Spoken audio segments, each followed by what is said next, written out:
Very good morning friends, स्वागत है आपका हमारे यूट्यूब चैनल ISP मेंटोर पर। जैसा कि आप लोगों को पता है, हम डेली आपके लिए लेके आते हैं डेली करंट अफेयर्स क्विज और जनरल जनरल अवेयरनेस क्विज, जिसमें हम डेली की जो इंपॉर्टेंट न्यूज है आपके एग्जाम के पर्सपेक्टिव से उसको हम डिस्कस करते हैं। और इन सब की PDF हमारे टेलीग्राम चैनल पर प्रोवाइड करा दी गई है। और आज हम डिस्कस करेंगे 31 जुलाई का करंट अफेयर्स। और आप लोगों को पता है कि हमारा क्रैश कोर्स लॉन्च हो चुका है, जिसमें कि मॉडर्न हिस्ट्री क्लासेज और CSAT की क्लासेज और साइंस की क्लासेज आना स्टार्ट हो गई हैं। आप लोग उसको जाएं, देखें, और जो भी आपके डाउट्स हैं या कोई कोई क्वेरी है या कोई भी सजेशन है, आप उसको कमेंट में करके बता सकते हैं। ठीक है, चलिए स्टार्ट करते हैं। देखते हैं अपना पहला क्वेश्चन क्या कह रहा है। हाल ही में बैंकॉक में आयोजित सभा में किस देश को Asian disaster preparedness centre ADPC की 2024-25 की अध्यक्षता का पद ग्रहण किया? क्या कह रहा है। Which nation assumed the leadership role of the Asian disaster preparedness centre for the 2024 to 2025 terms at the recent assembly held in Bangkok? कहाँ पे हुई है ADPC Asian disaster preparedness centre की? इसकी लीडरशिप मीटिंग कहाँ पे हुई है? ये बैंकॉक में हुई है। क्या कह रहा है इसको, इसका अध्यक्षता का पद किसने ग्रहण किया है? किसने ग्रहण किया है? इंडिया ने किया है। किसने ग्रहण किया है? इंडिया ने किया है। थोड़ा सा जान लेते हैं ADPC के बारे में। ये एक ये एक ये एक ऑटोनॉमस इंस्टीट्यूशन है। ये एक ऑटोनॉमस इंस्टीट्यूशन है। और कब वो स्टेब्लिश हुआ था? स्टेब्लिश्ड इन 1986 में। ठीक है। और क्या कह रहा है, एशियन डिजास्टर प्रिपेयरनेस सेंटर किसकी बात कर रहा है? ये जो भी डिजास्टर हो रहा है, डिजास्टर को कम करने और उसके रेजिलियंस को एशिया पैसिफिक रीजन में रेजिलियंस कैसे डेवलप किया जाए, अगर कोई भी डिजास्टर है उसको कैसे प्रेडिक्ट किया जाए, उस पर अगर आ गया है तो कैसे प्रिपेयर रहें और कैसे उस पर एक्शन लें, उन सबकी ये बात करता है एशियन डिजास्टर प्रिपेयरनेस सेंटर की। ठीक है। और इसके इसके 9 फाउंडिंग मेंबर्स हैं।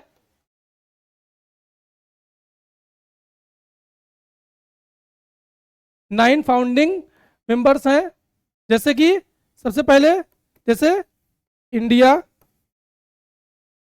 बांग्लादेश, नेपाल, चाइना, पाकिस्तान, फिलीपींस,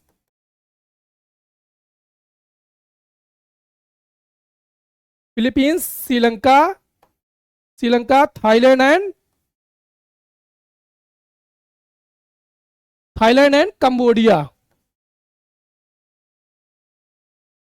ठीक है। हमने क्या देखे, क्या क्या देखा कि एक ऑटोनॉमस इंस्टीट्यूशन है।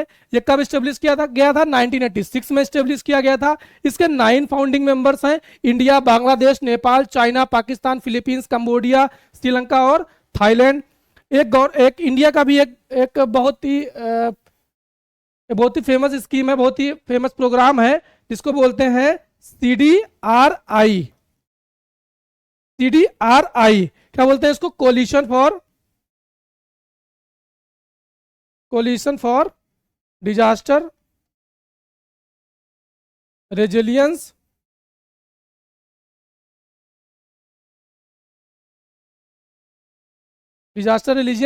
इंफ्रास्ट्रक्चर। और कब लॉन्च किया गया था? ये कब लॉन्च किया गया था?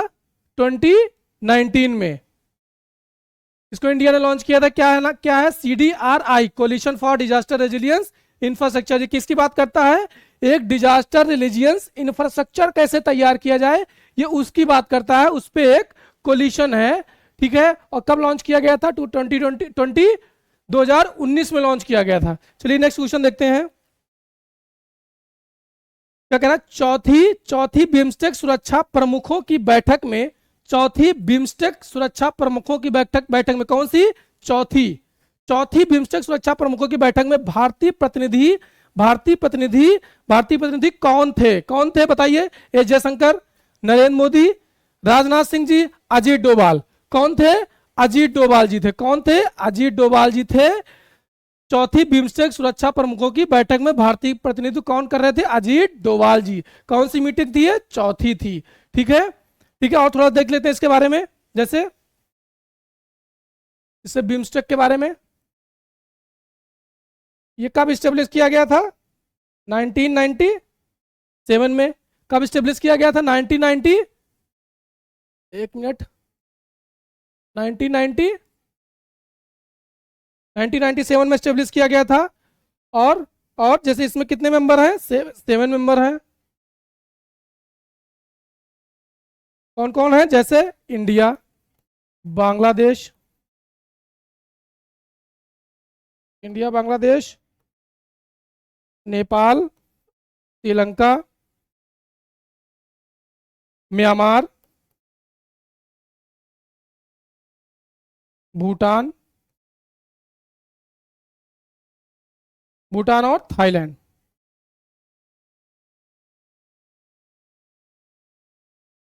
तो क्या हमने देखा कब स्टेब्लिश हुआ था? 1997 में स्टेब्लिश हुआ था। कितने मेंबर है? 7 मेंबर है। कौन कौन से? इंडिया, बांग्लादेश, नेपाल, श्रीलंका, म्यांमार, भूटान और थाईलैंड इसके मेंबर हैं।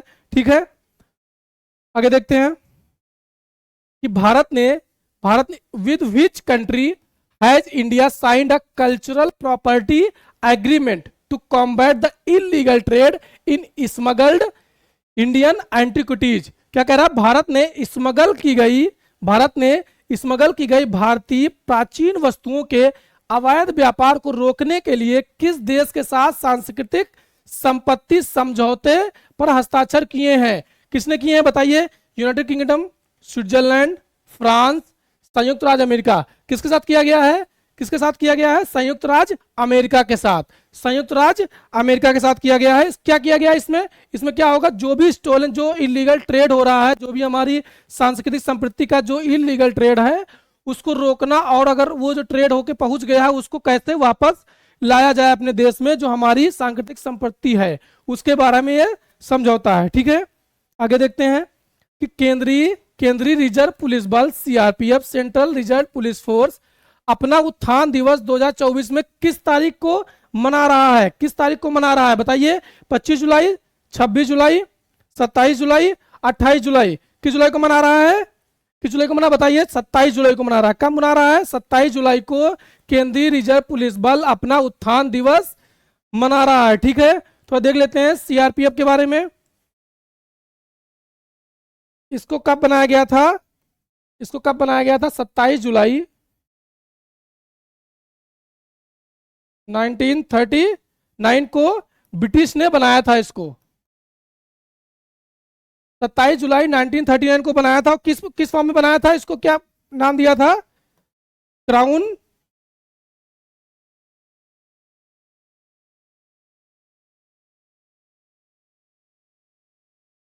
Representative police. ठीक है, ये 27 जुलाई 1939 को ब्रिटिश ने बनाया था। किस नाम से बनाया था? Crown representative police. ठीक है, और इसको 1949 में इंडिया ने इसको रीनेम किया। क्या नाम दिया? सेंट्रल रिजर्व पुलिस फोर्स का नाम दिया। ठीक है, और ये किसके लिए बनाया था ब्रिटिश ने? लॉ एंड ऑर्डर को मेंटेन करने के लिए, स्पेशली जो प्रिंसली स्टेट्स थे उसमें लॉ एंड ऑर्डर को मेंटेन करने के लिए ये बनाया था क्राउन रिप्रेजेंटेटिव पुलिस। ठीक है, अब देखते हैं इसमें ये क्या है। इसमें इसकी एक विशेषता कि ये पहला सीएफ था, पहला सेंट्रल आर्म रिजर्व फोर्स था, first central arm reserve force था जिसने क्या बनाया था? एक महिला बटालियन बनाई थी। ये पहला सीएपीएफ था, सेंट्रल आर्म रिजर्व फोर्स था, जिसने एक महिला बटालियन बनाई थी। ठीक है, अब आगे देखते हैं। जैसे इसकी बहुत सारी यूनिट है, जैसे कि कोबरा यूनिट जो नक्सलिज्म के लिए काम करती है। ठीक है, चलिए आगे देखते हैं। जैसे हॉकी इंडिया द्वारा शुरू की गई एथलीट प्रबंधन प्रणाली की प्रमुख विशेषताओं में एक क्या है? क्या कह रहा है? What is one of the key features of the athlete management system launched by hockey India. बताइए क्या है? क्या कह रहा है? कोचिंग स्टाफ प्रशिक्षण, एथलीट पोस्टर ट्रेनिंग, जमीनी स्तर पर प्रतिभा की पहचान, मीडिया संबंध प्रबंधन। क्या है इसकी? क्या है प्रमुख विशेषता? जमीनी स्तर पर प्रतिभा की पहचान करना। क्या है? क्या है, ग्रास रूट्स टैलेंट आइडेंटिफिकेशन। इसका काम है, किसका काम है, एथलीट मैनेजमेंट सिस्टम का। ठीक है, एथलीट मैनेजमेंट सिस्टम क्या करेगा, ग्रास रूट लेवल जो टैलेंट को आइडेंटिफाई करेगा, और जो पुराने जो एथलीट हैं, जो बहुत ही अच्छे एथलीट हैं, उनकी भी एक मैनेजमेंट करेगा, उनका डाइट, उनको लेके सारी चीजें, उनका मैनेजमेंट भी किया जाएगा। ठीक है, दो चीजें की जाएंगी। ठीक है, और दूसरा क्या है, ग्रास रूट टैलेंट आइडेंटिफिकेशन, और पहला क्या है, जो सीनियर एथलीट हैं, जो बहुत रेपुटेड, उनके मैनेजमेंट के लिए भी ये सिस्टम काम करेगा। ठीक है, नेक्स्ट देखते हैं कि on REC limited 55th foundation day where did union minister Manohar Lal unveil the control center for the national feeder monitoring system NFMS। क्या कह रहा है, REC लिमिटेड के 55वें स्थापना दिवस पर केंद्रीय मंत्री मनोहर लाल ने राष्ट्रीय फीडर मॉनिटरिंग सिस्टम, ठीक है, के लिए नियंत्रण केंद्र का अनावरण कहां किया, केंद्र का आवरण कहां किया है बताइए, गुरुग्राम, मुंबई, नई दिल्ली, हैदराबाद। कहां किया है, गुरुग्राम में किया है। कहां किया है, गुरुग्राम में किया है। ठीक है, चलिए और देख लेते हैं इसमें किसके अंतर्गत है, ये मिनिस्ट्री ऑफ पावर के अंतर्गत है। ठीक है, और किस लिए किया गया है, जो कार्बन फुटप्रिंट है। ठीक है, सॉरी, ये किसके अंतर्गत है, मिनिस्ट्री ऑफ पावर के अंतर्गत है।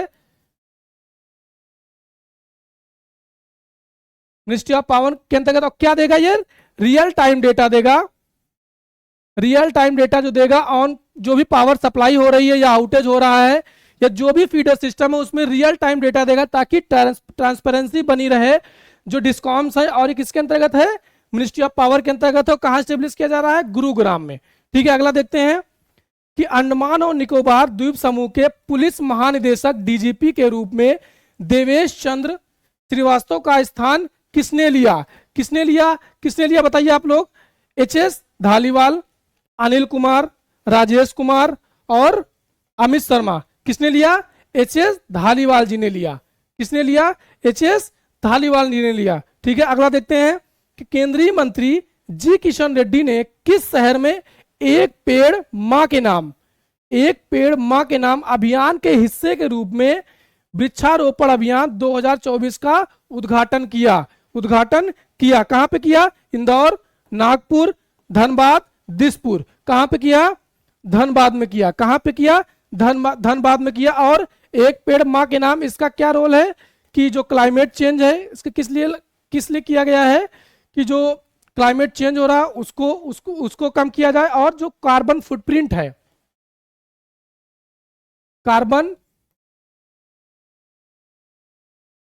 कार्बन फुटप्रिंट है, उसको कम करने के लिए ये एक पेड़ मां के नाम अभियान चलाया गया। कहां पे चलाया गया, धनबाद में।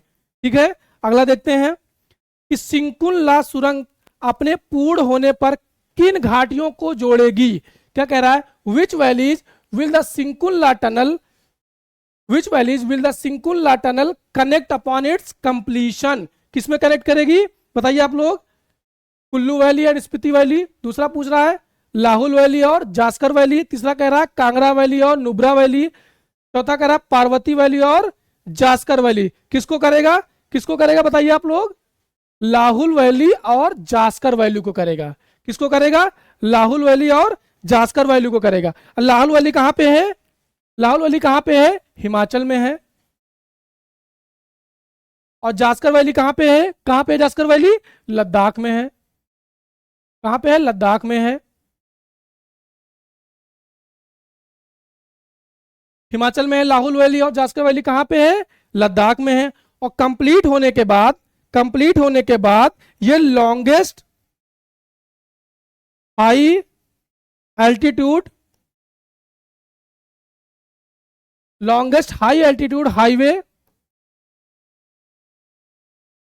हाईवे टनल बन जाएगी इन द वर्ल्ड। कंप्लीशन के बाद ये पूरे विश्व की सबसे लंबी हाई एल्टीट्यूड हाईवे टनल बन जाएगी बनने के बाद। ठीक है, बनने के बाद इसको देखते हैं किसको कनेक्ट करेगी। ये लद्दाख की कनेक्टिविटी के लिए बनाया गया है, लद्दाख की कनेक्टिविटी के लिए बनाया गया है। और जो भी रीजन है उधर जैसे कारगिल, एलओसी, इन सब के लिए भी जो दूरी है उसमें भी कमी आ जाएगी। जैसे हम देखेंगे आगे अभी, जैसे कि ये रही कहां से, डारचा, पाडुम और नीमू, ये जो रीजन है इसी में ये रहा सिंकुल्ला टनल।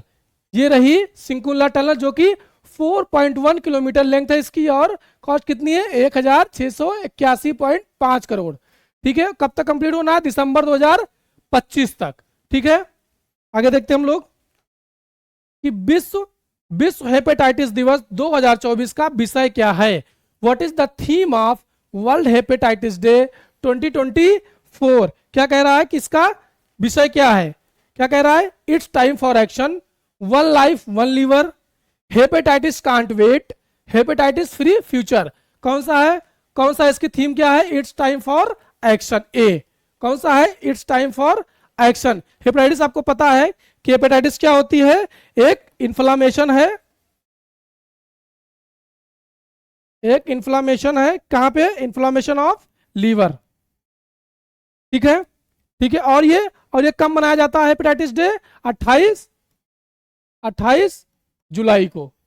कब मनाया जाता है हेपेटाइटिस डे, 28 जुलाई को। और हेपेटाइटिस क्या है, इन्फ्लामेशन ऑफ लीवर में जो इन्फ्लामेशन हो जाता है, ठीक है, उसे हेपेटाइटिस का नाम देते हैं। ठीक है, आगे देखते हैं map of the day Bharat में। ठीक है, ये रैन ऑफ कच्छ की बात कर रहा है। ठीक है, रैन ऑफ कच्छ की बात कर रहा है कि यह मुख्यतः गुजरात के कच्छ जिले में स्थित है, गुजरात के कच्छ जिले में स्थित है, जिसका एक छोटा सा हिस्सा पाकिस्तान के सिंध प्रांत में फैला है। कहां पे है ये, गुजरात में है, और इसका एक छोटा हिस्सा पाकिस्तान के सिंध प्रांत में भी फैला हुआ है। ठीक है, क्या कह रहा है, it is divided into greater run and little run. ये दो भागों में डिवाइड है, एक ग्रेट रन और दूसरा लिटिल रन। ठीक है, एक ग्रेट रन और दूसरा लिटिल रन। ठीक है, फिर क्या कह रहा है, जो लिटिल रन ऑफ कच्छ है lies south east of the great run. क्या कह रहा है कि जो लिटिल रन है ऑफ कच्छ ग्रेट रन के दक्षिण पूर्व में स्थित है। कहां पे स्थित है, दक्षिण पूर्व में स्थित है और दक्षिण की ओर कच्छ की खाड़ी तक फैला हुआ है। ठीक है, और आगे क्या कह रहा है कि run of Kutch is the only large flooded grassland zone in the Indo Malayan region, in the Indo Malayan realm. क्या कह रहा है, इंडो मलयन रियाल्म क्या है, ये आपको पता होगा, ये वन ऑफ एट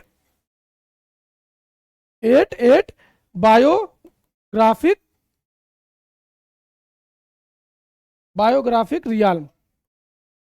जो इंडो मालयन रियाल्म है वो क्या है कि जो आठ बायोग्राफिक रियाल्म होते हैं उनमें से एक है इंडो मालयन रियाल्म। यह क्या कह रहा है, कच्छ का रन इंडो मालयन क्षेत्र में एकमात्र बड़ा बाढ़ वाला घास का मैदान है। ठीक है, और अगला क्या कह रहा है, लिटिल रन ऑफ कच्छ भारतीय जंगली गधे खुर का घर है। क्या, इंडियन वाइल्ड एस के लिए ये जाना जाता है। किसके लिए, अगर क्वेश्चन पूछा जाए कि इंडियन वाइल्ड एस कहां पाया जाता है, तो कहां पाया जाता है, रन ऑफ कच्छ रीजन में। ठीक है, नेक्स्ट क्या कह रहा है, the history of the run of Kutch began with early neolithic settlements. क्या कह रहा है, जो इसका इतिहास है वो प्रारंभिक नव पाषाण काल बस्तियों से शुरू होता है। यहाँ पे नव पाषाण काल बस्तियां पाई जाती हैं। ठीक है, फिर क्या कह रहा है, it was later inhabited by the Indus valley civilisation. आपको पता होगा धौलावीरा, धौलावीरा कहां पाई जाती है, इसी रीजन में। ठीक है, इंडस वैली सिविलाइजेशन क्या कह रहा है कि इट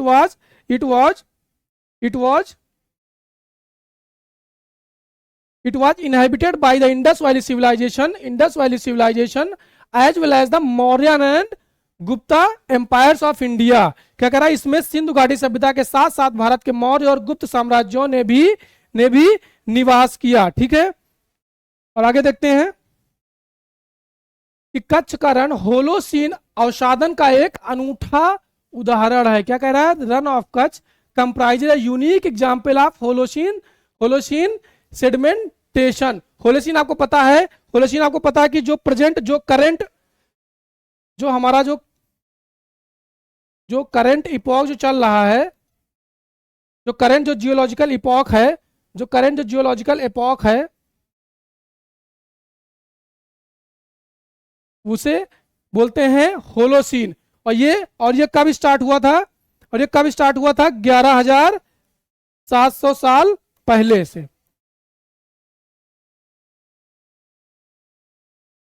ठीक है।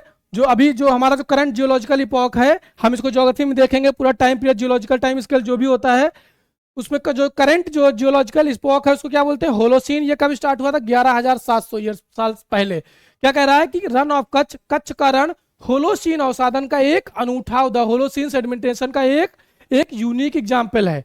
ठीक है। और क्या कह रहा है? यह पश्चिम में कोरी क्रीक और पूर्व में कच्छ की गाड़ी के माध्यम से अरब सागर से जुड़ा हुआ है और समुद्र तल के बहुत ही करीब है। क्या कह रहा है? कोरी क्रीक यहां पे ये यहां पे एक कोरी क्रीक, ठीक है, और रन ऑफ कच्छ, ये रहा रन ऑफ कच्छ, ठीक है, और ये रहा कोरी क्रीक यहां पे। ठीक है। क्या कह रहा है? कोरी क्रीक और पूर्व में कच्छ की खाड़ी जो है, जो मैंने अभी दिखाया आपको, gulf of Kutch, gulf of Kutch, ये रहा gulf of Kutch,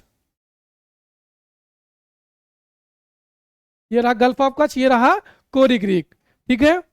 Kori creek क्या कह रहा है? पश्चिम में कोरी क्रीक और पूर्व में कच्छ की खाड़ी के माध्यम से अरब सागर से जुड़ा हुआ और समुद्र तल के बहुत ही करीब है। जैसा कि हमने देखा, Indian wild life sanctuary situated in the Indian state of Gujarat is the largest wild life sanctuary in the country. अभी मैंने बात की इंडियन वाइल्ड लाइफ के बारे में कि भारतीय राज्य गुजरात में स्थित जंगली अभ्यारण्य है, जो कि गधा वन्यजीव अभ्यारण्य देश का सबसे बड़ा वन्यजीव अभ्यारण्य। ठीक है। इंडियन वाइल्ड लाइफ सेंचुरी जो है is the largest wild life sanctuary in the country. जो सेंचुरी है इंडियन वाइल्ड लाइफ सेंचुरी, ये इंडिया की सबसे लार्जेस्ट वाइल्ड लाइफ सेंचुरी है। ठीक है। आगे देखते हैं कि आप क्या है, ये गल्फ स्ट्रीम के बारे में, किसके बारे में है? ये गल्फ स्ट्रीम के बारे में है। क्या कह रहा है? Gulf Stream is a Swift and warm ocean current. कौन सी करंट है? वार्म ओशन करंट है, इसको याद रखना है। कौन सी करंट है? वार्म, आपको जरूर याद रखना है इसको। एक वार्म ओशन करंट है that flows along the eastern coast of northern America, eastern coast of North America and crosses the Atlantic ocean towards Europe. देखते हैं, eastern coast of North Africa and crosses, देख रहे हैं Europe में जा रहा है। ठीक है। यहां से लेते हुए ये गल्फ स्ट्रीम की पूरी धारा है। ठीक है। अब इसको हमें हम और भी डिस्कस करेंगे कि क्या कह रहा है कि एक गल्फ स्ट्रीम एक तेज और गर्म महासागरीय धारा है जो उत्तरी अमेरिका के पूर्वी तट के साथ बहती है और अटलांटिक महासागर को पार करते हुए यूरोप की तरफ जाती है। अटलांटिक महासागर को क्रॉस करते हुए यूरोप की तरफ जा रही है। ठीक है। देख सकते हैं आप यहाँ पे। ठीक है। नेक्स्ट देखते हैं कि it originates in the Gulf of Mexico. कहां पे ओरिजिनेट होती है? ये रही गल्फ ऑफ मैक्सिको, ये यहां पे ओरिजिनेट होती है। कहां पे? गल्फ ऑफ मैक्सिको में। And is primarily formed by the convergence of warm waters from the Caribbean sea and the Gulf of Mexico. जो कैरेबियन सी है, कैरेबियन सी और गल्फ ऑफ मैक्सिको, इससे मिलके ये बनता है। ठीक है। और क्या कह रहा है? गल्फ ऑफ मैक्सिको कह रहा है it then travels northwards along the eastern coast of United State. जैसा कि हमने देखा मैप पे, यह मैक्सिको की खाड़ी में उत्पन्न होती है और मुख्य रूप से कैरेबियन सागर और मैक्सिको की खाड़ी से गर्म पानी के अभिसरण से बनती है। ठीक है। अभिसरण से बनती है, कन्वर्जन से बनती है, फिर यह संयुक्त राज्य अमेरिका के पूर्वी तट के साथ उत्तर की ओर यात्रा करती है। ठीक है। फिर क्या कह रहा है? यह पश्चिमी उत्तरी अटलांटिक महासागर में उत्तर पूर्व की तरफ की ओर जाती है। जैसा हमने देखा कि पश्चिमी उत्तरी अटलांटिक महासागर से ये पश्चिमी उत्तरी अटलांटिक महासागर से उत्तर पूर्व की ओर जाती है। ठीक है। क्या कह रहा है? यह धारा उष्णकटिबंधीय क्षेत्रों लगभग 25 से 28 डिग्री सेल्सियस या 70 से 82 डिग्री फ़ारेनहाइट से गर्म पानी को उच्च अक्षांशों तक ले जाती है। ठीक है। नीचे से साउथ से नॉर्थ की तरफ बहती है और गर्म पानी साउथ से नॉर्थ की ओर उच्च अक्षांशों की ओर ले जाती है, गर्म अक्षांशों से उच्च अक्षांशों की ओर ले जाती है। कौन सी धारा ये? ठीक है। आगे देखते हैं।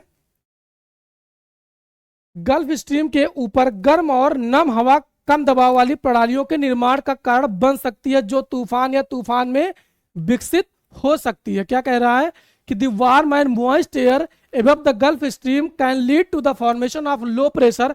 अगर वहां पे वार्म वाटर है तो वहां पे क्या बनेगा, लो प्रेशर बनेगा, और लो प्रेशर माइट क्रिएट, क्या कह रहा है, मे डेवलप इनटू स्टॉर्म्स और हरिकेन्स, ये बना सकता है, ठीक है, विकसित कर सकता है, ठीक है। फिर क्या कह रहा है, गल्फ स्ट्रीम, ये सब हम हरिकेन्स, स्टॉर्म, ट्रॉपिकल स्टॉर्म जितने भी होते हैं, इन सब को हम जब क्लाइमेटोलॉजी पढ़ेंगे ज्योग्राफी में, उन सब में हमारे क्रैश कोर्स में अच्छे से आपको डिस्कस किया जाएगा, बहुत ही डेप्थ में, जितनी की आपके एग्जाम के लिए आपको जरूरत है, ठीक है। फिर नेक्स्ट क्या कह रहा है, Gulf Stream is an essential part of the larger oceanic circulation system known as the Atlantic meridional overturning circulation.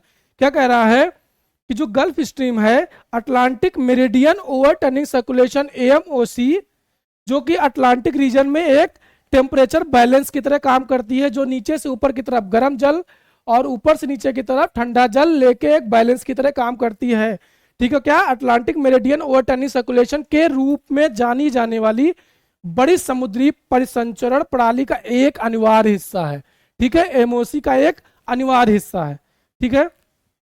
आगे देखते हैं हमारा डेली जनरल अवेयरनेस क्विज, कि भारत ने एशियाई आपदा तैयारी केंद्र की अध्यक्षता संभाली, उसी के संदर्भ में बताएं कि एशियाई आपदा तैयारी केंद्र की स्थापना किस वर्ष में की गई थी, किस वर्ष में की गई थी बताइए। 86 में, 90 में हमने बता दी, इसके पहले डिस्कस कर चुके हैं, 75 में, 66 में। कब डिस्कस की गई, कब स्थापना की गई इस आपदा तैयारी केंद्र की, 1986 में। कब की गई डिजास्टर प्रिपेयरनेस सेंटर की, 1986 में। चेंज कौन कर रहा है इस बार, इंडिया कर रहा है, ठीक है, चेयरमैनशिप। हमने पहले क्वेश्चन में इसको डिस्कस किया है। फिर क्या कह रहा है, अजीत डोभाल ने चौथी बिम्स्टेक सुरक्षा प्रमुख, कौन सी चौथी बिम्स्टेक सुरक्षा प्रमुख बैठक में भारत का नेतृत्व किया, उसी के संदर्भ में हमें बताएं कि बिम्स्टेक सुरक्षा प्रमुखों की पहली बैठक कब हुई थी। ये कौन सी बैठक है, फोर्थ, ये कौन सी बैठक है, ये फोर्थ बैठक है, ठीक है, ये फोर्थ जो है मीटिंग है। और क्या कह रहा है कि ये पहली बैठक कब हुई थी, पहली बैठक कब हुई थी बताइए आप लोग, पहली बैठक कब हुई, 2014 में हुई थी, 2017 में हुई थी, ठीक है, 2020 में हुई थी, 2021 में हुई थी। कब हुई थी, 2017 में हुई थी, ठीक है। 2016 में जो गोवा रिट्रीट हुआ था ऑफ बिम्स्टेक लीडर का, जो गोवा जो रिट्रीट हुआ था, उसमें यह हुआ कि हम जो है एक बिम्स्टेक सुरक्षा प्रमुखों की बैठक की जाए, जिसमें सुरक्षा मामलों पे भी डिस्कस किया जा सके। तो तब से 2017 से ये मीटिंग हो रही है। पहली बार कब हुई थी, 2017 में, 2016 में इसका डिसीजन लिया था। कहां पे लिया गया था, जो गोवा रिट्रीट था बिम्स्टेक का, ठीक है, वहां पे इसका डिसीजन लिया गया था, ठीक है। फिर क्या कह रहा है, भारत अमेरिका ने भारतीय पुरातत्ववेशी के अवैध व्यापार पर, क्या कह रहा है, India US sign agreement to curb illegal trade in Indian antiquities in context to the same. Tell us which ancient Indian structure is known for its architectural brilliance। के लिए कौन सा जो है हमारा एंशियंट इंडियन स्ट्रक्चर जाना जाता है, और ये एक यूनेस्को वर्ल्ड हेरिटेज साइट भी है। क्या कह रहा है कि बताएं कौन सी प्राचीन भारतीय संरचना अपनी वास्तुकला की चमक के लिए जानी जाती है और यूनेस्को की विश्व धरोहर स्थल भी है, ठीक है। बताइए आप लोग कौन सी है, लाल किला है, कौन सी है, हम्पी है, बताइए आप लोग। सी, अजंता की गुफाएं, चौथा बेदोसन टेम्पल। कौन सा है जो एक प्राचीन भारतीय संरचना अपनी वास्तुकला की चमक के लिए जानी जाती है और यूनेस्को की विश्व धरोहर स्थल है, कौन सी है, सी, अजंता की गुफाएं। कौन सी, अजंता की गुफाएं। थोड़ा जान लेते हैं इसके बारे में। ये अजंता केव्स कहां पे है, अजंता केव्स कहां पे है, महाराष्ट्र में है। कहां पे है, महाराष्ट्र में है। और इसमें 29 केव्स हैं, ठीक है। और इसको किसके संरक्षण में बनाया गया था, किसके संरक्षण में बनाया गया था,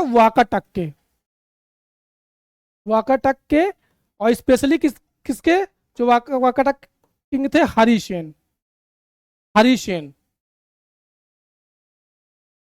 किसके पैट्रोनेज में, किसके संरक्षण बनाया गया था, वाकाटक में के और स्पेशली हरिसेन के। कितनी केस है, 29 के। और कहां पे है, महाराष्ट्र में है, ठीक है। और क्या, इसको कब वर्ल्ड हेरिटेज साइट का दर्जा मिला, 1983 1983 में, 1983 में वर्ल्ड हेरिटेज साइट का इसको दर्जा मिला। और एक चीज, जो फाहियान और वेनसांग, फाहियान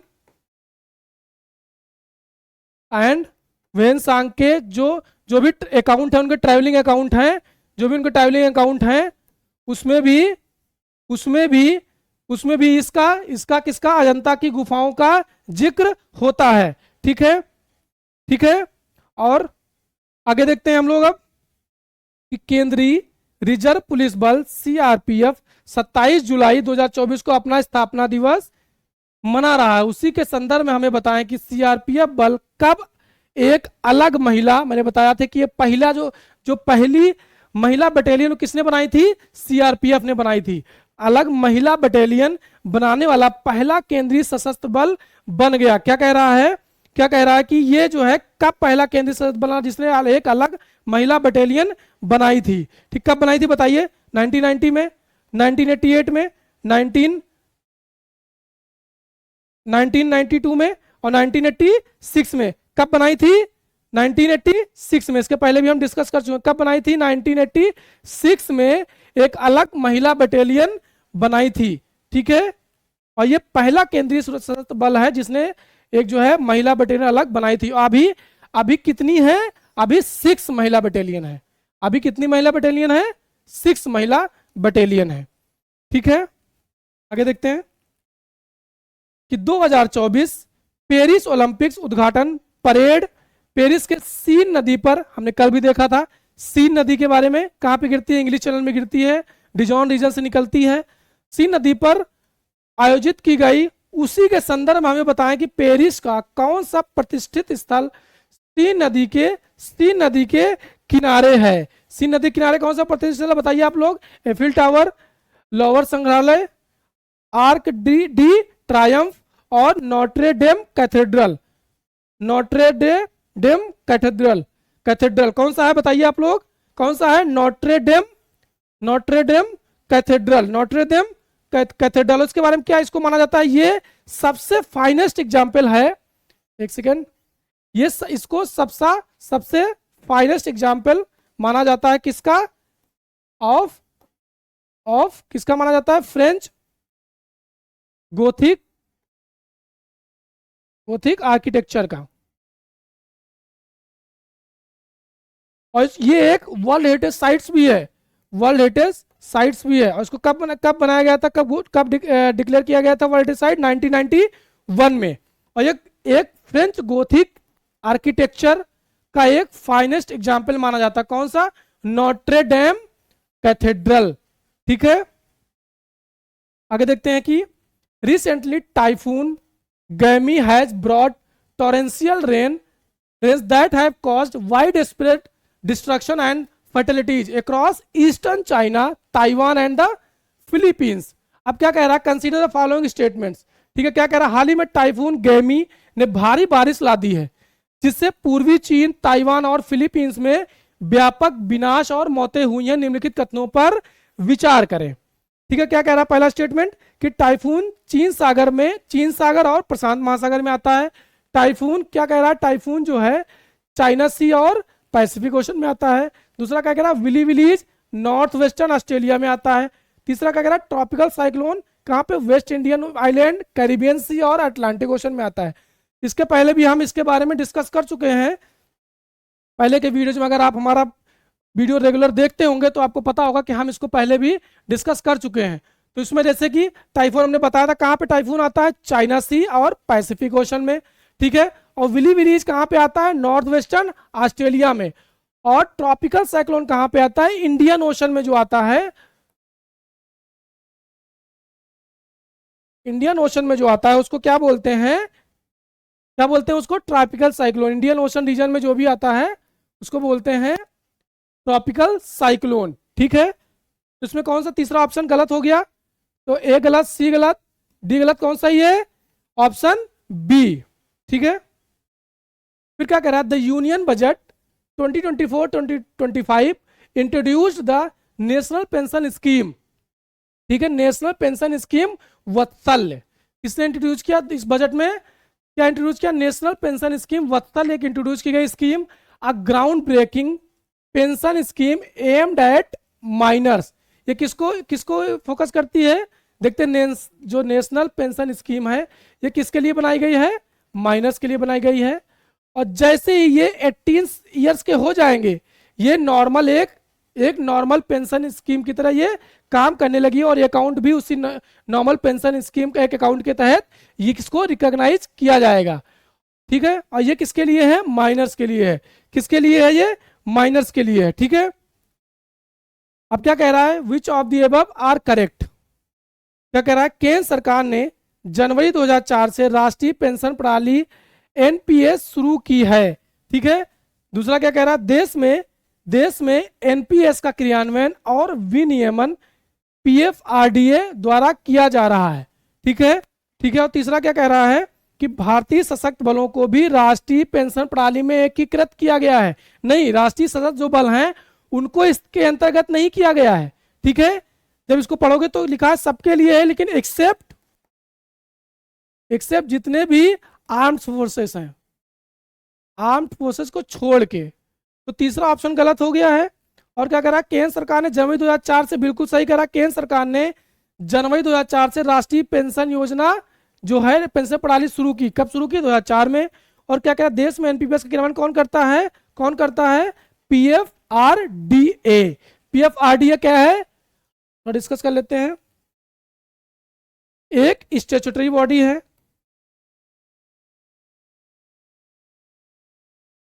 और क्या है? मिनिस्ट्री ऑफ फाइनेंस के अंतर्गत आती है। ठीक है, जो एनपीएस है is being implemented and regulated by PFRDA which is an statutory body and it is under the ministry of finance. ठीक है, और तीसरा ऑप्शन हमारा गलत है। ठीक है, तो पहला गलत हो गया, सी गलत हो गया, डी गलत हो गया। कौन सा ऑप्शन बचा? बी। कौन सा ऑप्शन सही है? बी। ठीक है, आगे देखते हैं कि हाल ही में सुप्रीम कोर्ट ने राष्ट्रीय राजधानी क्षेत्र एनसीआर में घर खरीदने वालों को सबवेंशन स्कीम के तहत राहत प्रदान की है। ठीक है, राहत प्रदान की है। फिर क्या करा? निम्नलिखित कथनों पर विचार कीजिए। क्या करा? भारत में राष्ट्रीय राजधानी क्षेत्र एनसीआर में कुल 24 जिले, अगर आपने पढ़ा होगा एनसीआर रीजन, कितने उसमें जिले हैं? 24 जिले हैं। कितने जिले हैं? 24 डिस्ट्रिक्ट आते हैं उसके अंदर। ठीक है, फिर क्या करें? राष्ट्रीय राजधानी क्षेत्र योजना बोर्ड अधिनियम 1983 में पारित किया गया। ठीक है, और फिर क्या कह रहा है कि राष्ट्रीय राजधानी क्षेत्र 1985 में बनाया गया था।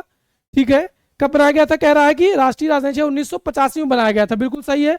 और क्या करें? राष्ट्रीय राजधानी क्षेत्र योजना बोर्ड अधिनियम कब बनाया गया था? यह भी 1985 में बनाया गया था। कब बनाया गया था? 1985 में ही बनाया गया था। तो बी ऑप्शन हमारा गलत है। क्या कह रहा है? टोटल ऑफ 24 डिस्ट्रिक्ट है इसमें। और जो national capital region planning board है वो कब पास किया गया था ना? 85 में पास किया गया था। और national capital region was created in 1985 में इसको क्रिएट किया गया था। दूसरा ऑप्शन गलत है, तो सी गलत हो गया, बी गलत हो गया, डी गलत होगा। सही कौन है? एक और 3। ठीक है, चलिए तो आज के लिए इतना ही। और इन सब की पीडीएफ हमारे टेलीग्राम चैनल पे प्रोवाइड करा दी गई। ना सिर्फ इसकी बल्कि द हिंदू, जो डेली द हिंदू जो डिस्कशन कराया जाता है न्यूज एनालिसिस, उसका भी, और मंथली करंट अफेयर्स का भी, इन सब के, और जो भी हमारा क्रैश कोर्स चल रहा है उसकी भी, जो कंटेंट जो पढ़ा रहे हैं वो कंटेंट की सारी पीपीटी उस पर हमारे टेलीग्राम चैनल पर प्रोवाइड करा दी जाती है, जिसका लिंक हमारे डिस्क्रिप्शन बॉक्स में दे दिया गया है। आप वहां से ज्वाइन कर सकते हो। आपके जैसे भी सुझाव हैं, कोई भी क्वेरी है, आप उसको हमारे कमेंट सेक्शन में जाके बता सकते हैं। और आज के लिए इतना ही। थैंक यू, धन्यवाद।